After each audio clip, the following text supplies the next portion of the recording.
అందరికీ నమస్కారం. నా పేరు రమ. సైకో మొగుడు 31వ భాగం.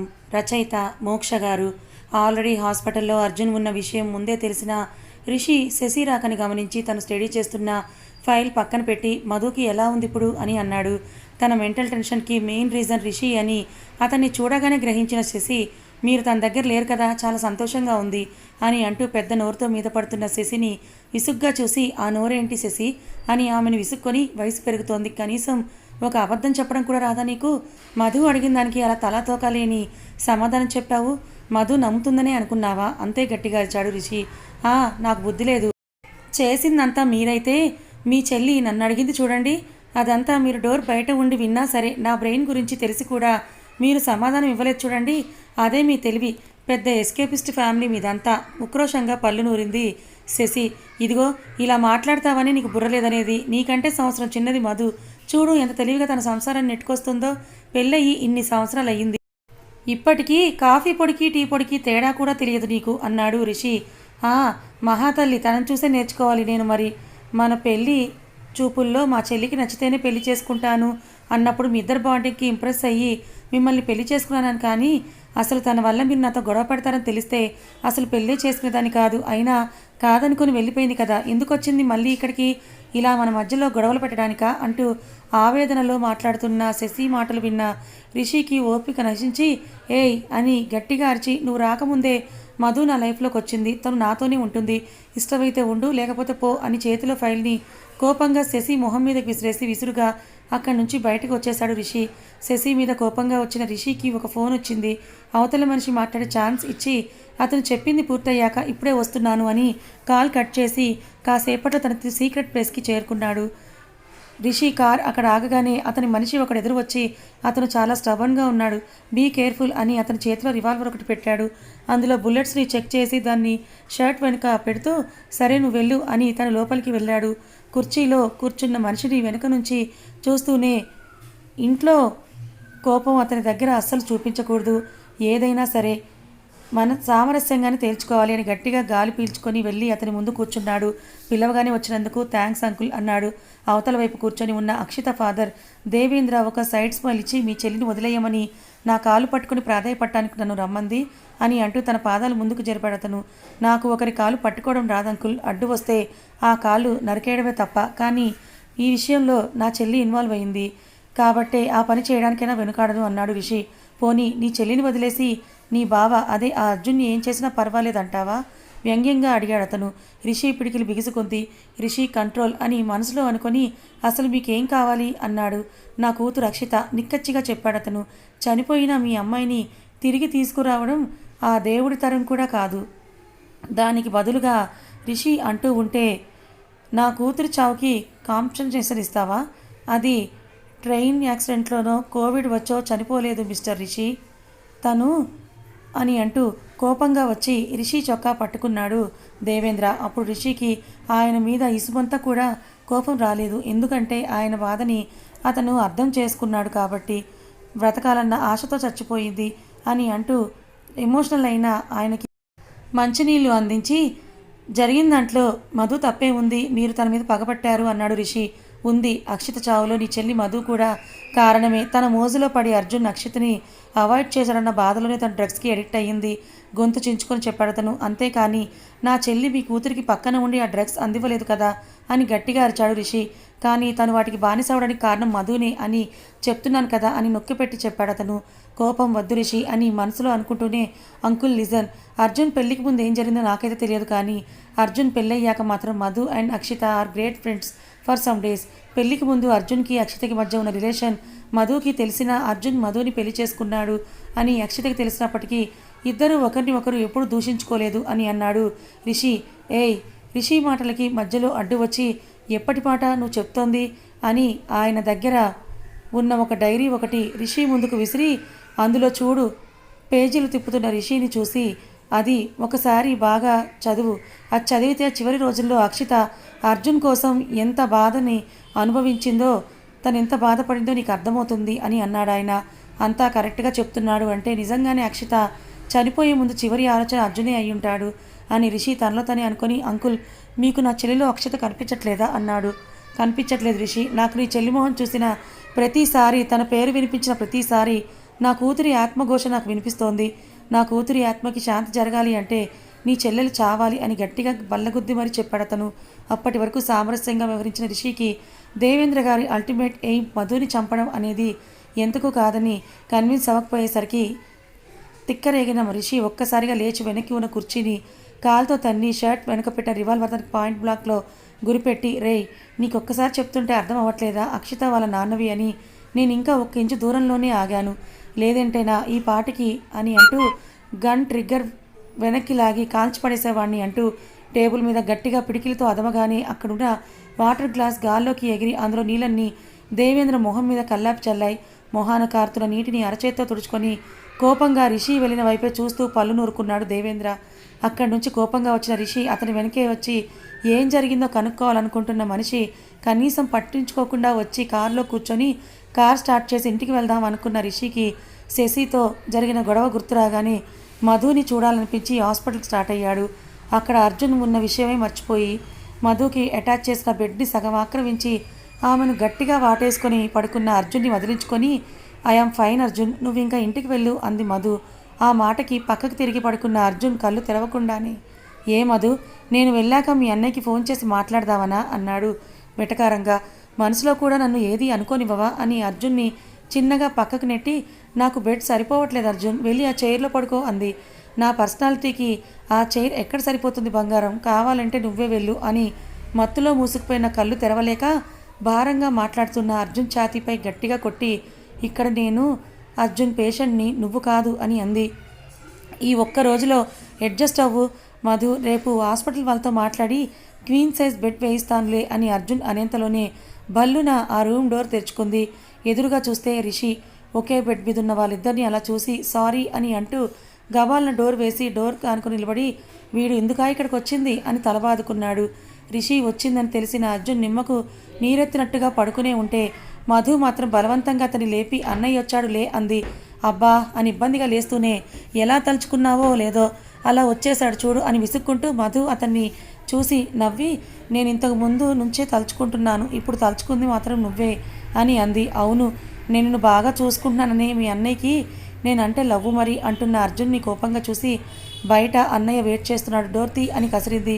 లోపల నుంచి లీలగా వినిపించిన వాళ్ళ మాటల్ని బట్టి డోర్ ఓపెన్ అవుతుంది అని తలుపుకి ఎదురుగా నిలబడిన రిషి డోర్ కొద్దిగా తెరుచుకోగానే అర్జున్ని విసురుగా పక్కకి లాక్కొచ్చాడు. అర్జున్ అసలు ఏం జరిగిందో తెలుసుకునేంతలోనే అతని చొక్కా కలర్ పట్టుకొని తనకి ఊపిరి కూడా అందకుండా చేస్తూ, అసలు నువ్వు వచ్చిన పని ఏంటి, ఇక్కడ చేస్తున్న పని ఏంట్రా అని అన్నాడు రిషి. అర్జున్ రిషి చేతులు వదిలించుకొని చొక్కాని దులుపుకుంటూ, నీకెందుకు, నా పెళ్ళంతో నేనేం చేస్తే అని అంటూ అర్జున్ సూటిగా రిషి కళ్ళలోకే చూస్తూ సమాధానం చెప్తూ ఉంటే రిషి కోపంగా మోకాలితో అర్జున్ కడుపులో తన్ని, అరే మధుకి ఇంట్లో ఊసిపోక ఈ హాస్పిటల్కి రాలేదురా, షీ ఈజ్ పేషెంట్ హియర్ అన్నాడు. అబ్బాచా మాకు తెలుసులే అని రిషి కొట్టిన దెబ్బకు స్పష్టంగా మాట్లాడలేక, నేనేమీ చేయలేదురా, జస్ట్ పక్కన పడుకున్నాను అంతే అన్నాడు. చంపేస్తాను, అది హాస్పిటల్లో ఉండగా అలా పిచ్చి పిచ్చి వేషాలు వేశావంటే అని అర్జున్కి గట్టిగా వార్నింగ్ ఇచ్చాడు రిషి. నన్ను తర్వాత చంపొచ్చు కానీ ముందు వెళ్ళిన పని ఏమైంది, అక్షిత వాళ్ళ నాన్న నువ్వు చెప్పిన దానికి విన్నాడా అని అర్జున్ అడగగానే అర్జున్ మెడను పట్టి ఉన్న రిషి అర్జున్ని వదిలి ఒక్క అడుగు వెనక్కి వెళ్ళాడు. అబ్బాచా ఇప్పటి వరకు నా మీద ఎగిరిపడ్డావు, ఏమైందిరా నీ పౌరుషం, అక్కడ వాడిని జాగ్రత్తగా ఇంటికి సాగనంపొచ్చావా అని వెటకారంగా అడిగాడు అర్జున్. ఆ మాటకి రిషి తలంచుకొని, ఆయన మన మాట విని స్టేజ్లో లేడు అని అన్నాడు. నీ వల్ల కాలేదని చెప్పు అని రిషి షర్ట్ కాలర్ పట్టుకొని, నీకు నేను ఇచ్చిన ఛాన్స్ అయిపోయింది, వాడిని నాకు వదిలే, నా మాట కాదని నా దారికి అడ్డు వచ్చే ప్రయత్నం చేయకు అని రిషి షర్ట్ వదిలి, లోపల పిచ్చిది గంట నుంచి నీకోసమే ఎదురు చూస్తోంది, వెళ్ళు అని అన్నాడు. అర్జున్ రిషిని వదిలిన తర్వాత రిషి తన షర్ట్ని దులుపుకొని, నువ్వు ఎక్కడ గెలిచినా మధు దగ్గర నీ స్థానం నా తర్వాతే అని గర్వంగా తల పైకి ఎత్తి వెళ్తున్న రిషిని చూసి, వీడిని ఇన్నాళ్ళు మధుకి దూరంగా ఉంచడమే మంచిదైంది, లేదంటే మా ఫస్ట్ నైట్ రోజు నుంచే చెల్లి చెల్లి అంటూ గంటకొకసారి తలుపు కొట్టేవాడేమో, మేనర్లెస్ ఫెలో అని మనసులో అనుకొని రిషి దగ్గర మధుని ఒంటరిగా వదలలేక రిషి వెనకే వెళ్ళాడు. అతను కూడా తలుపు తెరుచుకు గంటకి కానీ లోపలికి రాని రిషిని కళ్ళు చిట్లించి చూస్తూ, ఇంతసేపు బయటేం చేస్తున్నారు, మీరిద్దరూ గొడవ పడ్డారా మళ్ళీ అని అడిగింది. చాచా అదేం లేదు, మీ ఆయనకి నడవడం రాక కాలు జారి నా మీద పడ్డాడు, వాడిని లేపి తీసుకొని వస్తున్నా అన్నాడు. నువ్వు పెద్ద ఫిగర్ వని నీ మీద పడటానికి అని అర్జున్ మనసులో అనుకొని రిషి చెప్పింది నిజమో కాదో అన్నట్టు చూస్తున్న మధుతో నిజమే బంగారం, కాలు నొప్పిగా ఉంది కూడా అంటూ పాదాన్ని అటు ఇటు తిప్పుతూ వచ్చి మధు పక్కనే స్టూల్ లాక్కొని కూర్చున్నాడు. ఆ రూమ్లో ఉన్న ఒకే స్టూల్ మీద అర్జున్ కూర్చుంటూ నిలబడి ఎటు కూర్చోవాలో తెలియక చూస్తూ ఉన్న రిషితో, అదిగో ఆ మూలన ఇంకో బెడ్ ఉంది కదా, అక్కడ కూర్చోమను మీ అన్నయ్యని అని అన్నాడు అర్జున్. మధు అర్జున్కి ఒక సీరియస్ లుక్ ఇచ్చేసి, ఇలా రా కూర్చో అన్నయ్య అని అంటూ తను బెడ్ మీద కొంచెం అడ్జస్ట్ అవుతూ ఒక పక్కకు సర్దుకొని కూర్చుంది. నవ్వుతూ వచ్చి మధు పక్కనే కూర్చుంటున్న రిషిని చూసి, ఇందాక నేను నా పిల్లం పక్కన పడుకున్నాను అని అంత రాద్ధాంతం చేశాడు, మరి ఇప్పుడు వీడు మాత్రం కూర్చోవచ్చా అంటూ తనను చూసి పళ్ళు నూరాడు అర్జున్. వదినా అంటూ రిషితో ఏదో మాట్లాడుతూ తెలియకుండానే రిషి చేతిని తన చేతిలోకి తీసుకున్న మధు తడిగా తగిలిన రిషి చేతికి కళ్ళ ముందుకు తీసుకొని చూడగానే రిషి చేతి నుండి బొట్లు బొట్లుగా కారుతున్న రక్తాన్ని చూసి, అన్నయ్య ఏంటిది అంటూ కంగారుగా అడిగింది. అప్పటి వరకు దేవేంద్ర మీదున్న కోపంతో చేతికి ఏమైందో చూసుకొని రిషి కూడా ఎర్రటి నెత్తుటిలో ఉంచినట్టుగా ఉన్న తన చేతిని చూసుకోగానే అంతకుముందు దేవేంద్ర మీద కోపంతో గట్టిగా టేబుల్ని అదివినప్పుడు దానికి ఉన్న మేకు అతని అరచేతిలోకి చొచ్చుకుపోయింది. అది గుర్తుకు వచ్చింది రిషికి. ఏదో గుచ్చుకున్నట్టుంది, నేను ఇప్పుడే చూసుకున్నాను అంటూ అరచేతిని అటు ఇటు తిప్పుతున్న రిషిని చూసి, నన్ను అంటావు, నువ్వు చూసుకోవా, కనీసం దానికి ఫస్ట్ ఎయిడ్ అయినా చేసుకోవాలి కదా ముందు అంటూ గాబరాగా అర్జున్ చూసింది. ఆమె కళ్ళల్లో బాధ కన్నీరు కనిపెట్టిన అర్జున్ వెంటనే స్టూల్ పై నుంచి లేచి కూర్చొని, రమ్మను, కింద ఫస్ట్ ఎయిడ్ చేయిస్తాను అన్నాడు. చిన్నదే కదా, ఇంటికి వెళ్ళాక చూసుకుంటానులే అని అన్నాడు రిషి. అయినా కూడా కల్లెర్ర చేసి అతన్ని చూసి, ఇప్పుడు నువ్వు వెళ్తావా వెళ్ళవా అని సీరియస్గా అడిగింది మధు. ఆ మాటలకి రిషి నవ్వి మధు కంటి కొనల నుంచి కారుతున్న కన్నీళ్లను తుడిచి, వెళ్తున్నా అని అర్జున్ వంకే చూశాడు. అతని చూపుని అనుసరించి రిషితో బయటకు వచ్చిన అర్జున్ వాళ్ళ మాట ఇంకా మధు విన్నంత దూరంగా వచ్చాక గాయమైన రిషి చేతిని గట్టిగా నొక్కాడు. దాంట్లో నొప్పి కలిగిన రిషి, నీ యా అని అనేవాడు ఆపేసుకొని, ఏం చేస్తున్నావురా అన్నాడు అర్జున్తో. పోయి వాడితో సామరస్యంగా మాట్లాడతాను అని చెప్పి ఇలా వాడితో దెబ్బలు తిని రావడానికి సిగ్గుగా లేదు, కోపంగా అడిగాడు అర్జున్. ఇది వాడి పని కాదు, వాడి మీద కోపంతో నాకు నేను చేసుకున్న గాయం అన్నాడు రిషి. తన కోపమే తన శత్రువు అంటారు, అందుకే మనకి ఎవరి మీద కోపం వస్తే ఆ కోపాన్ని వాళ్ళ మీద తీర్చేసుకోవాలి అని కింద ఖాళీగా కూర్చున్న నర్స్ దగ్గరికి వచ్చి రిషి చేయి చూపించాడు ఆమెకు. పక్కనే ఉన్న ఫస్ట్ ఎయిడ్ కిట్ తీసి రిషి గాయాన్ని టింక్చర్లో ముంచిన కాటన్తో రిషి గాయాన్ని క్లీన్ చేస్తూ ఉంటే రిషి చేతిని ఆమెకు వదిలేసి, అసలు నువ్వు వెళ్ళినప్పటి నుంచి అక్కడ ఏం జరిగిందో చెప్పు అన్నాడు అర్జున్. ఏముంది, వెళ్ళా, మాట్లాడా, మనం ఆయనకి రమ్మని కబురు పంపించడంతోనే మ్యాటర్ సగం అర్థమైపోయింది అతనికి. ఎంత నచ్చజెప్పాలని చూసినా కూడా ఆయన మాట వినటం లేదు. అసలు జరిగిన వాటన్నిటికీ కూడా మధు తప్పే లేదు అని ఎంత చెప్పినా కూడా అసలు అతను వినిపించుకోకుండా మధునే చంప అంటూ ఆపేసిన రిషి వంక కోపంగా చూశాడు అర్జున్. అసలు అప్పుడే గంతో కాల్చి అంటూ ఉంటే రిషికి ఫస్ట్ ఎయిడ్ చేస్తున్న నర్సు అనుమానంగా రిషిని చూస్తుంటే రిషి జరిగింది చెప్పడం ఆపేసి ఎక్కడ వాళ్ళ మాటలు అర్థమయ్యాయో అన్నట్టుగా చూస్తూ ఉంటే, తెలుగు అని ప్రశ్నార్థకంగా ఆమెను అడిగాడు అర్జున్. బెంగాలీ అని తను సమాధానం ఇవ్వడంతో చెప్పడం కంటిన్యూ చేయమన్నట్టు రిషిని చూశాడు. అక్కడే చంపేయాలన్నంత కోపం వచ్చిందిరా అన్నాడు రిషి. మరి ఎందుకు వదిలేసి వచ్చావు? పళ్ళు పటపట కొరికాడు అర్జున్. వదిలేస్తానులే, నువ్వు వదిలేయి అన్నాడు రిషి. వదిలేయడానికి నేను నీలా చేతులకి గాజులు తొడుక్కోలేదురా వెటకారంగా అన్నాడు అర్జున్. ఎక్కడ నెగ్గాలో కాదు, ఎక్కడ తగ్గాలో తెలిసి ఉండాలి అన్నాడు రిషి. సినిమా డైలాగులు నీలాంటి కమెడియన్లకి బాగా సెట్ అవుతుంది, నాలాంటి హీరోలకి కాదు గొప్పగా చెప్పుకున్నాడు అర్జున్. ఇప్పుడు మధు దగ్గరికి వెళ్ళాక తెలుస్తుంది ఎవరు హీరోనో ఎవరు కమెడియనో అని అన్నాడు రిషి. రేయ్, మధు దగ్గర నన్ను తక్కువ చేశావో చంపేస్తా నిన్ను అంటూ కోపంగా రిషి చొక్కా పట్టుకునేసరికి పక్కనే ఉన్న నర్స్ భయంతో చేతిలో ఉన్న ఫోన్స్ అన్నీ వదిలేసింది. అది కింద పడి టకాటకామని శబ్దం చేసేసరికి తేరుకున్న అర్జున్ రిషి షర్ట్ వదిలి ఏదో చంద్రముఖి వాలినట్టు బిహేవ్ చేస్తూ, మధు మనసులో నా తర్వాతే ఎవరైనా, పిల్లలు కూడా నా తర్వాతే, కాదని ఇంకెవరైనా రావడానికి ప్రయత్నిస్తే ఊరుకోను అన్నాడు ఇందాకటి కంటే కాస్త చిన్నగా. రిషి అర్జున్ని ఆశ్చర్యంగా చూస్తూ, అంత పొసిటివ్నెస్ ఏంట్రా, ఇంత పొసిటివ్గా మధు కూడా తన హస్బెండ్ విషయంలో ఉంటే తను కనీసం నీ మొహం కూడా చూసేది కాదేమో అన్నాడు. నేను ఎలా ఉన్నాను అనేది అనవసరం, కానీ మధుకి మాత్రం పొద్దుట లేవగానే మొదటి ఆలోచన, సాయంత్రం పడుకునే ముందు చివరి ఆలోచన నేనే అవ్వాలి అన్నాడు. ఇట్స్ ఓవర్ అని నర్స్ చెప్పేసరికి అర్జున్ మాటలకి తేరుకున్న రిషి అర్జున్ భుజం మీద చెయ్యి వేసి, పద మధు దగ్గరికి, తనొక్కతే ఉంది అక్కడ అన్నాడు. తనతో కలిసి అడుగు వేస్తున్న అర్జున్ భుజం మీద చెయ్యి వేసి, ఇదొక సందర్భంగా తీసుకొని మనం ఇద్దరం కలిసిపోయామంటే మధు సంతోషపడుతుంది కదరా అన్నాడు రిషి. ఎక్స్ట్రాలు చెయ్యకే, మనం ఇద్దరం కలిసిపోయామని మధు కానీ తెలిసిందా, అది ఇంట్లో నీ ఫేవరెట్ డిషెస్ అన్నీ వండిన ప్రతిసారి నన్నే అవి తీసుకొని వెళ్ళి నీకు ఇవ్వమంటుంది.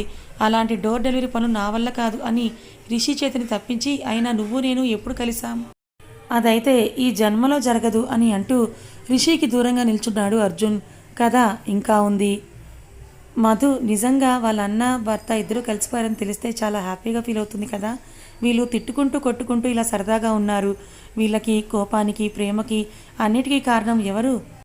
మన మధునే కదా. నిజంగా ఇలా ఇంతగా ప్రేమించే అన్నయ్య భర్త దొరికిన మధు చాలా అదృష్టవంతురాలు.